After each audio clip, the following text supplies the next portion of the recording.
사모하는 각 가정마다 하나님 나라가 임할 수 있기를 바라면서 오늘도 주신 말씀을 통하여 방주에 있던 자들만이라는 제목으로 함께 은혜를 나누고자 합니다.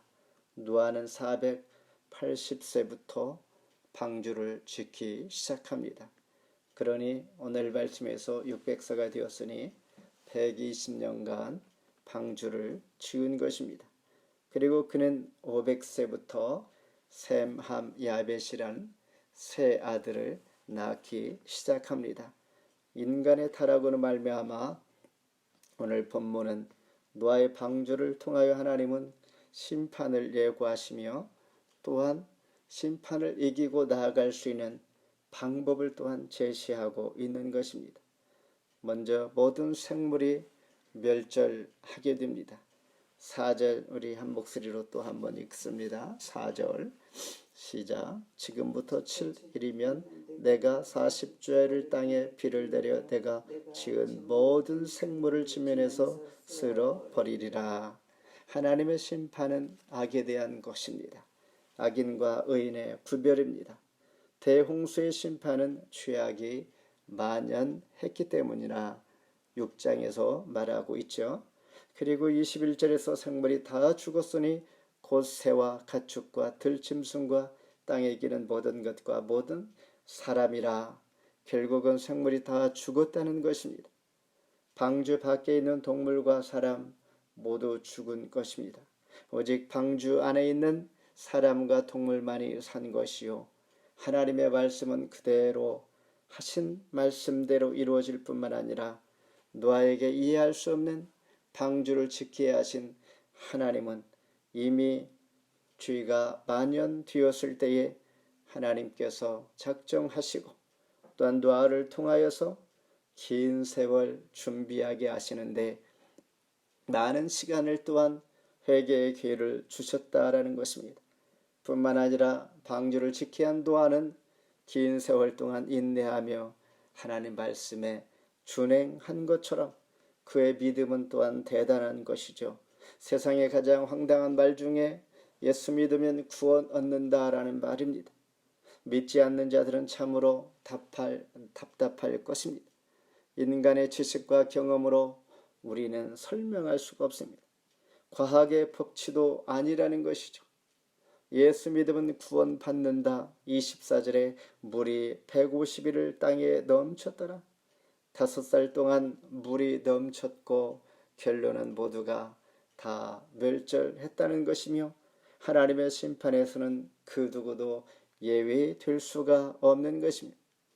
이는 예수님 다시 재림하실 때에 그리스도를 믿어 하나님의 자녀가 된 사람은 다 살 것이라는 소망과 하나님 앞에만 오직 생명이 또한 피할 곳이 있다라는 것을 우리에게 보여주고 있는 것입니다. 두 번째는 방주 안에 있는 노아와 그의 가족 그리고 생물입니다. 13절 같이 한번 읽습니다. 창세기 7장 13절 곧 그날의 노아와 그의 아들 셈, 함, 야벳과 노아의 아내와 세 며느리가 다 방주로 들어갔고, 이어서 보면 14절에는 모든 들짐승이 그 종류대로, 가축이 그 종류대로, 땅에 기는 모든 것이 그 종류대로, 모든 새가 그 종류대로. 15절에도 무릇 생명이 기운이 있는 육체가 둘씩 노아에게 나와 방주로 들어갔습니다. 다 들어간 후에 17절에 보니 모든 것들은 모든 것을 암수라 그랬습니다. 하나님이 그에게 명하신 대로 들어가매 여호와께서 마침내 들여보내시고 문을 닫으시니라 그랬습니다. 이 말은 하나님께서 친히 선장이 되어 주신다라는 말입니다. 이 말은 외부의 무서운 심판과 즉 노아의 방주 안에 들어간 자들과의 분리가 확실하게 되어지는 것입니다. 이 말은 방주 안에 들어가 있는 노아와 그의 가족 생물들은 하나님께서 보호해 주시고 그들에게는 안전하게 되었다는 것입니다. 이것이 바로 하나님의 심판이요, 하나님의 백성들은 안전하게 방주 안에 분리가 되어 있는 것입니다. 이제 다 들어가니 하나님께서 문을 닫아 주셨습니다. 이 문은 구원의 문이었습니다. 결정적인 순간이었습니다. 이와 같이 우리에게도 언젠가는 결정적인 순간이 올 수 있고 또한 올 것입니다.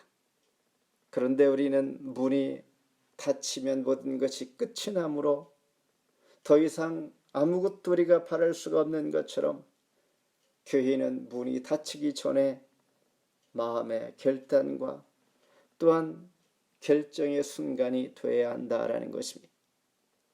놀라운 사실은 방주 안에 있는 그 어떤 생물도 긴 세월 동안 마치 고립되어 있는 것처럼 분리되어 있을 때 어떠한 질병도 어떠한 문제도 죽거나 병들은 이런 소식들이 기사가 오늘 본문에 소개되지 않습니다. 이 말은 하나님께서 철저히 방주 안에 들어가 있는 모든 생물은 보호해 주셨다는 것입니다. 방주 안의 삶은 마치 우리가 그리스도인들이 이 땅에 살아가는 광야의 삶과 같은 것입니다. 철저한 하나님의 은혜가 손길이 섭리가 있다는 것이요, 은혜로 방주 안의 기적을 우리에게 보여주실 때에 방주 안에 있는 자들에게는 환경과 상황들이 그렇게 문제가 되지 않는 것이요, 마치 이와 같이 그리스도 안에 있는 사람들은 주 안에서 그리스도와 함께 할 때에 우리는 넉넉히 감당할 힘도 얻고 위로와 평강의 시간이라는 것입니다. 특별히 2절에 보니 모든 정결한 짐승은 암수 7씩이요 부정한 것은 암수 2씩을 내게로 데려오고 이렇게 말씀하셨을 때 정결한 짐승은 부정한 거에 비해 훨씬 많이 들어가게 한 것입니다. 구약 성경에서 정결한 짐승은 무엇을 의미합니까? 하나님 앞에 제물로 드려지는 것입니다. 제사를 드려졌다는 것은 바로 예배를 드렸다는 것이요, 이 말은 거의 1년 동안 방주 안에서 하나님과 교제했고 또한 예배하며 하나님 앞에 나아갔던 동행했던 것을 보여주시면서 그들이 방주 안에서 구립되었을지라도 살아남을 수 있는 비결은 바로 예배라는 것입니다. 이와 같이 방주 안에 있는 노아와의 그 가족들, 생물들, 하나님은 심판 가운데서도 안전하게 보호해 주신 것입니다. 마지막으로 물에 떠오른 방주입니다. 17절도 한번 읽습니다. 17절 같이 한번 읽습니다. 홍수가 땅에 40일 동안 계속 튼지라 물이 많아져 방주가 땅에서 떠올랐고 그랬습니다. 노아가 600세 되던 해 바로 2월 17일에 홍수가 시작이 됩니다. 11절에 노아가 600세 되던 해 둘째 달 곧 그달 열일의 날이라.